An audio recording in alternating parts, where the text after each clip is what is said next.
is the real difference between Moldova and Romania, and how it ties in to global business and creating a structure in either country. Hello and welcome back to the Traveling Report. Today I wanted to go over why Moldova and Romania are fairly different countries, and why, even though 85% of Moldovans are Romanian, Moldova has developed entirely different systems for survival. As you may know, Moldova is a country sandwiched between Romania and Ukraine. It was a part of the USSR under the whole agreement with Romania after the war in 1945. It broke away from Romania to then go towards a path aligned with the USSR,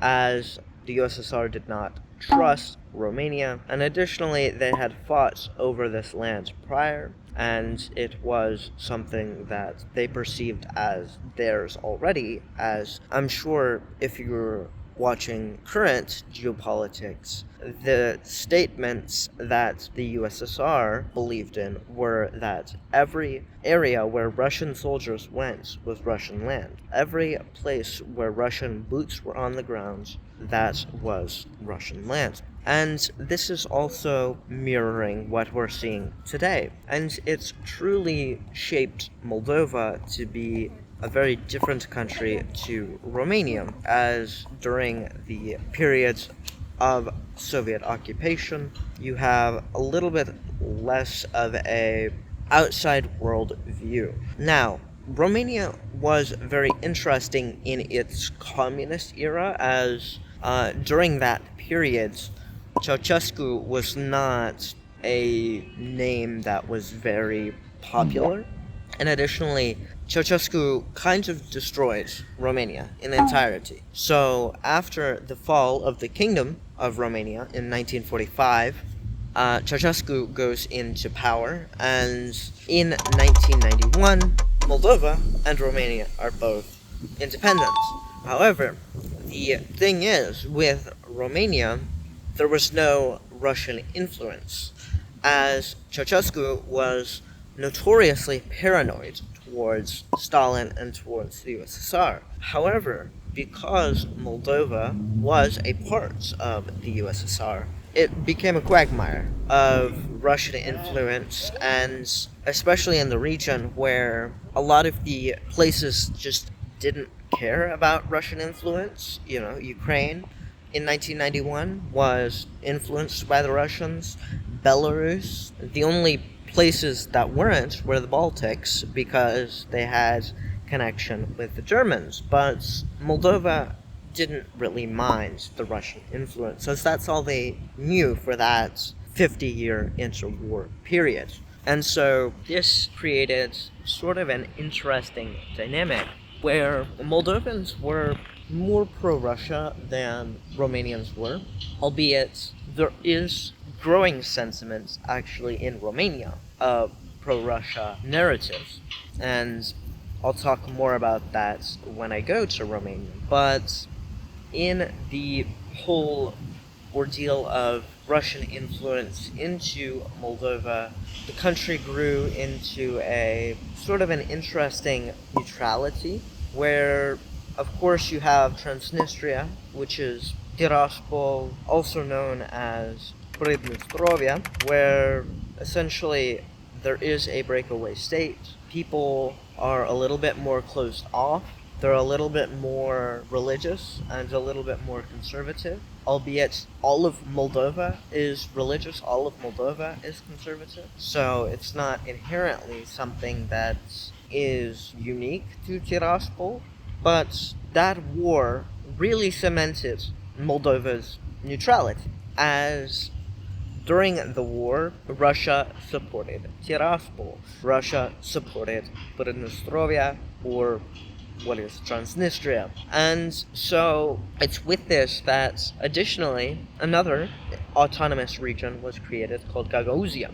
Now these two regions, alongside the north, are very pro-Russia, but the center and closer to Romania are very pro-European values. And so the interesting part between Romania and Moldova is that the way that Romania and Romanian history went was, okay, during 1989, Ceaușescu gets shot by a angry mob, and then there is a chaos period from 1989 up to around, realistically, when they joined the EU in 2007, and now from 2007 to today, it is becoming wealthier. However, it's also becoming insanely different from Romania, and it's also becoming different from what it was just a few decades ago. Now, this is not to say that one way is better or worse,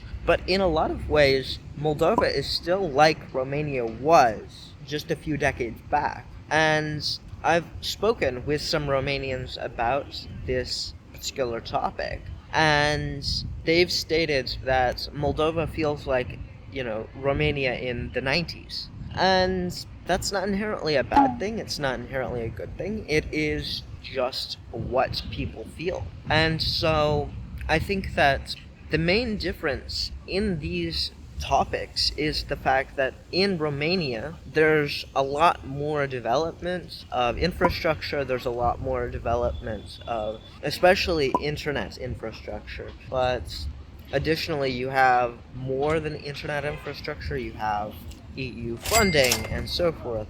And while Moldova is getting some of that, they do have Erasmus Plus and things like this. Moldova is in a scenario where they are more pro-Russia, and they're more of a quagmire for the EU.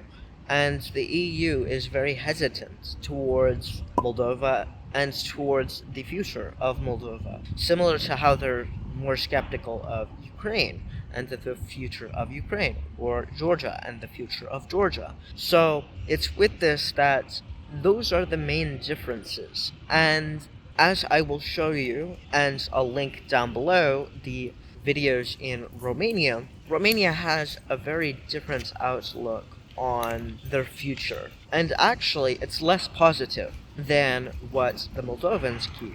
Moldovans actually have, in my view, more positivity towards their own country than Romanians. Now, this is partially because prices in Romania are skyrocketing and cost of goods have become insane, but it's with this that I won't get too much further into the very finite details about what the differences are between Romania and Moldova. If you'd like a more deep dive video, I would love to do it. Just feel free to comment down below. With that said, if you're looking for one-on-one consulting about these topics, about moving to a country, about learning about a country, feel free to sign up for a one-on-one call.